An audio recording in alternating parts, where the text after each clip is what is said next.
Hello everyone, कैसे हो आप लोग। उम्मीद करती हूँ आप लोग काफी अच्छे और मस्त होंगे। आज का जो हमारा चैप्टर है चैप्टर 1 प्रश्नावली 1.1 संख्या पद्धति। इसके कोई भी क्वेश्चन करने से पहले हम ये समझते हैं कि संख्याएं होती कितने प्रकार की हैं। तो वैसे तो संख्या बहुत सारी होती है, लेकिन हम यहाँ पर दो संख्याओं के बारे में बात करेंगे। पहली संख्या जो होती है काल्पनिक संख्या और दूसरी होती है हमारी वास्तविक संख्या।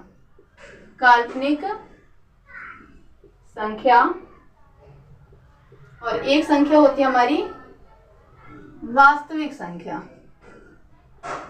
वास्तविक संख्या, जो वास्तविक संख्या होती है इसके भी 2 टाइप्स होते हैं, परिमेय संख्या और अपरिमेय संख्या।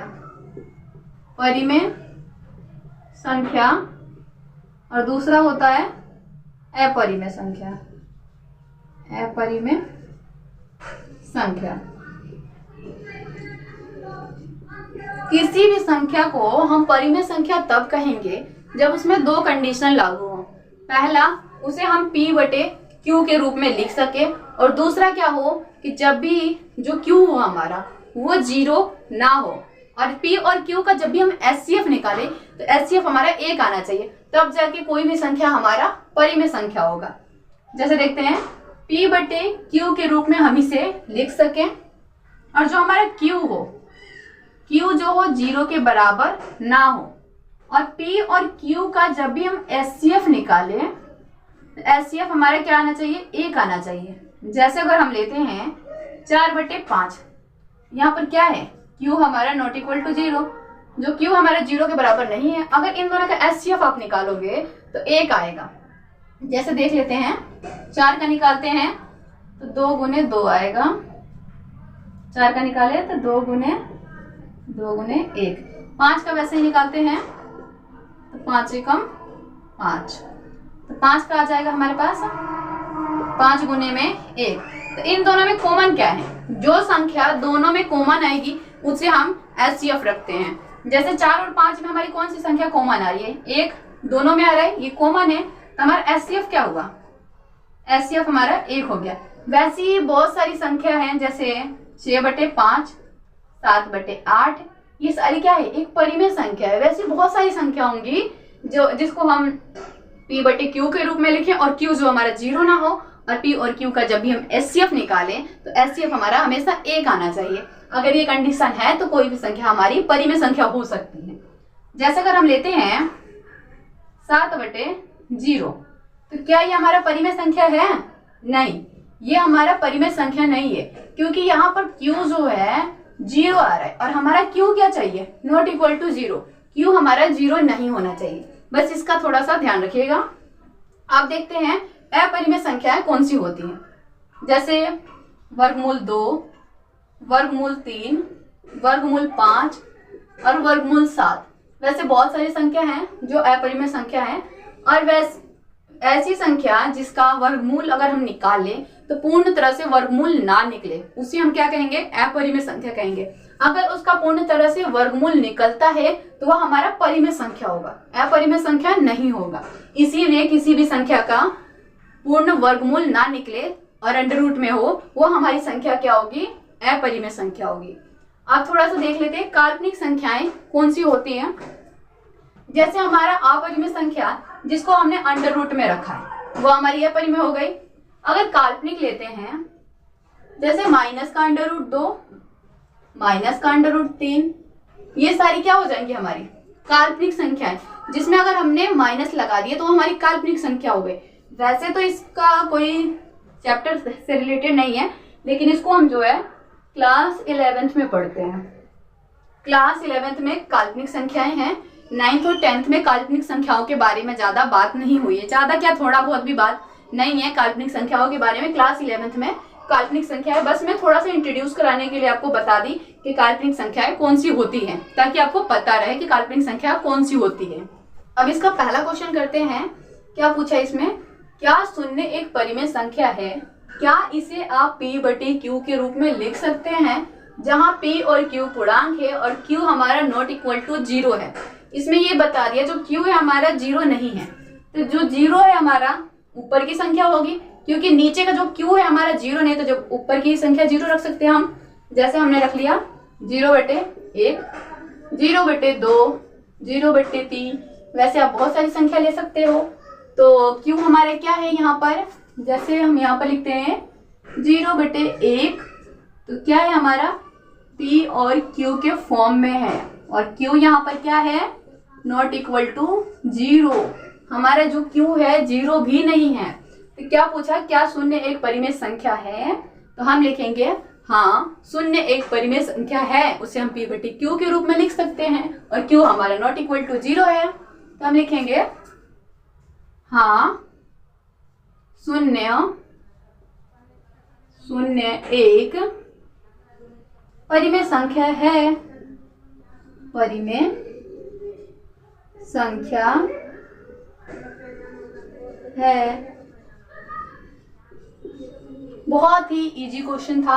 अब दूसरा देख लेते हैं, इसमें क्या पूछा गया है, 3 और 4 के बीच में 6 परिमेय संख्या ज्ञात कीजिए। वैसे तो हम 2 डिजिट के बीच में कितनी भी परिमेय संख्या निकाल सकते हैं। यहाँ पर वैसे हमें 6 संख्या निकालना है, 6 परिमेय संख्या। तो वैसे यहाँ पर हमें कितनी भी अगर परिमेय संख्या निकालना हो तो आपको पता है क्या करना है। जैसे यहाँ पर निकालना है 6 परिमेय संख्या, तो इसमें क्या करना, 6 में 1 प्लस कर देना, क्या हो जाएगा 7। तो बटे में भी क्या लगा देना 7। अगर यहाँ पर हमें 4 परिमेय संख्या निकालना हो तो क्या करेंगे, 4 में 1 प्लस कर देंगे, हमारा क्या आ जाएगा 5। 5/5 रख देना। और जब इसे निकालने के बाद, जैसे ये हमारा ये क्वेश्चन जो है 6 परिमेय संख्या निकालना है, तो हम 6 में 1 प्लस कर दिए, तो क्या आ गया हमारा 7/7। तो हमारे पास 2 डिजिट दिया हुआ है 3 और 4, इन दोनों में क्या करेंगे 7/7 से मल्टीप्लाई कर देंगे। जैसे करते हैं 3 × 7/7, और दूसरा क्या है 4 से करना है, तो जैसे 4 × 7/7, इसको हम करेंगे क्या आ जाएगा 7 या 21/7, ये क्या आ जाएगा 7 चौक 28/7। तो अब ये जो हमारे पास 2 संख्या आ गई 21/7 और दूसरी आ गई 28/7, तो इन दोनों के बीच में हमारी क्या आ गई 6 परिमेय संख्या निकल गई। जैसे 21 के बाद क्या आएगा 22, तो देखते हैं 22/7, 23/7, 24/7, 25/7, 26/7, 27/7। क्योंकि 28 और 21 के बीच का हमें संख्या लेना है, तो ये 28 और 21 के बीच का ही संख्या है। ये कितनी संख्या हो गई, गिन लेते हैं 1 2 3 4 5 6, ये हमारे पास क्या आ गई 6 परिमेय संख्या। अब इसका थर्ड क्वेश्चन देखते हैं। थर्ड क्वेश्चन भी क्या है, 3/5 और 4/5 के बीच में 5 परिमेय संख्या ज्ञात कीजिए। सेम सेकंड क्वेश्चन की तरह है, उसमें हमें 6 परिमेय संख्या निकालना था, यहाँ पर हमें 5 परिमेय संख्या निकालना है। तो क्या करेंगे, उसमें हमने 1 प्लस किया था 6 में, तो यहाँ पर हम क्या करेंगे 5 में 1 प्लस कर देंगे, तो क्या हो जाएगा हमारा 6।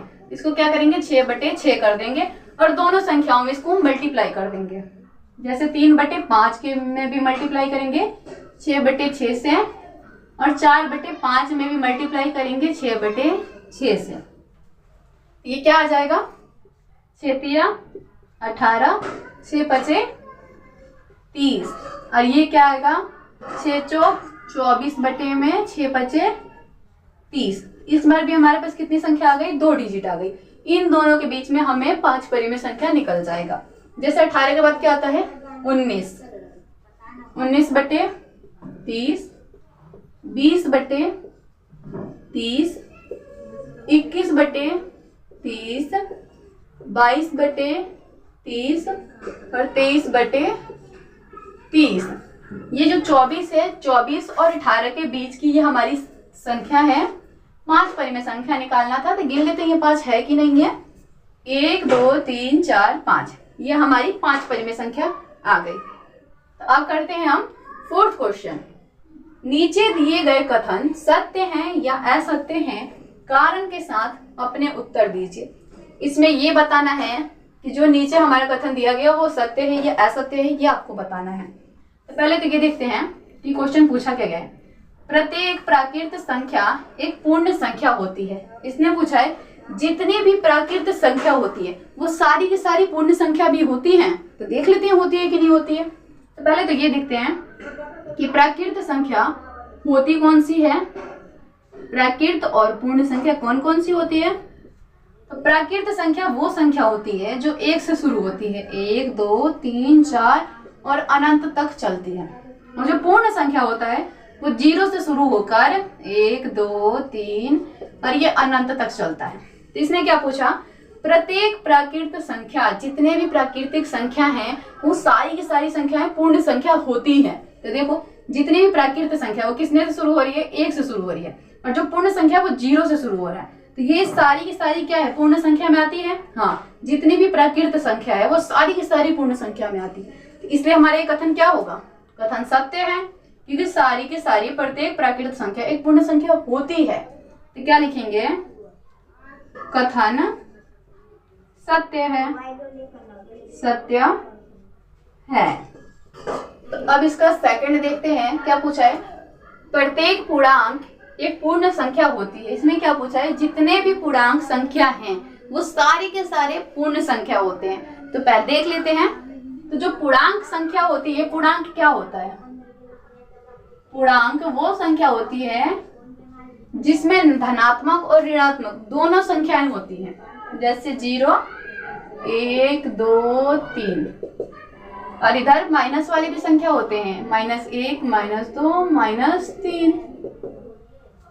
और जो पूर्ण संख्या होती है, पूर्ण क्या होता है हमारा, पूर्ण हमारा होता है जो 0 से शुरू होता है और अनंत तक चलता है। तो क्या पूछा है, प्रत्येक पूर्णांक, जितने भी पूर्णांक है वो सारे के सारे पूर्ण संख्या होते हैं। तो देखते हैं पूर्णांक क्या है हमारा, माइनस की भी संख्या है, प्लस की भी संख्या है, लेकिन जो पूर्ण है ये हमारा 0 से लेके अनंत तक चल रहा है, और इसमें सिर्फ प्लस की संख्या है, माइनस की संख्या नहीं है। तो क्या पूछा है, प्रत्येक सारे के सारे पूर्णांक पूर्ण संख्या कहाँ होंगे, नहीं होंगे, क्यों, देखो इसमें माइनस की संख्या और पूर्ण में हमारे माइनस की संख्या नहीं है। तो सारे के सारे पूर्णांक पूर्ण नहीं है। कुछ पूर्णांक पूर्ण है लेकिन कुछ नहीं है। ये कथन क्या होगा हमारा, कथन असत्य होगा, कथन असत्य है। तीसरा देखते हैं, प्रत्येक परिमेय संख्या पूर्ण संख्या होती है। जितनी भी परिमेय संख्या है क्या वो सारी की सारी पूर्ण संख्या होती है। देखते हैं परिमेय संख्या। पहले तो परिमेय संख्या देखते हैं। परिमेय संख्या, परिमेय संख्या कौन सी होती है जिसको हम p/q के रूप में लिख सकें। जैसे 7/8, 6/5, 4/5। और पूर्ण संख्या कौन सी होगी हमारी, पूर्ण संख्या, पूर्ण संख्या होगी जो 0 से शुरू होगा, 0 से शुरू होकर अनंत तक चलेगा। तो सारे के सारे परिमेय संख्या आपको पूर्ण संख्या में दिख रही है, नहीं, क्योंकि जो परिमेय संख्या है वो p/q के रूप में है, लेकिन जो हमारा पूर्ण संख्या क्या वो p/q के रूप में है, नहीं है, क्योंकि ये 0 से शुरू होकर अनंत तक जा रही है और इसके पास पॉजिटिव संख्या है और इसके हम p/q के फॉर्म में नहीं लिख सकते हैं। इसलिए ये हमारा कथन भी क्या होगा, ये कथन भी हमारा कथन असत्य है, असत्य है। उम्मीद करती हूँ आप लोगों को ये चैप्टर 1.1 प्रश्नावली समझ में आया होगा। अगर कोई भी डाउट हो आप कमेंट करके कमेंट में पूछ सकते हैं, मैं रिप्लाई देने का कोशिश जरूर करूंगी। तो मिलते हैं इसके नेक्स्ट वीडियो के साथ 1.2 के साथ।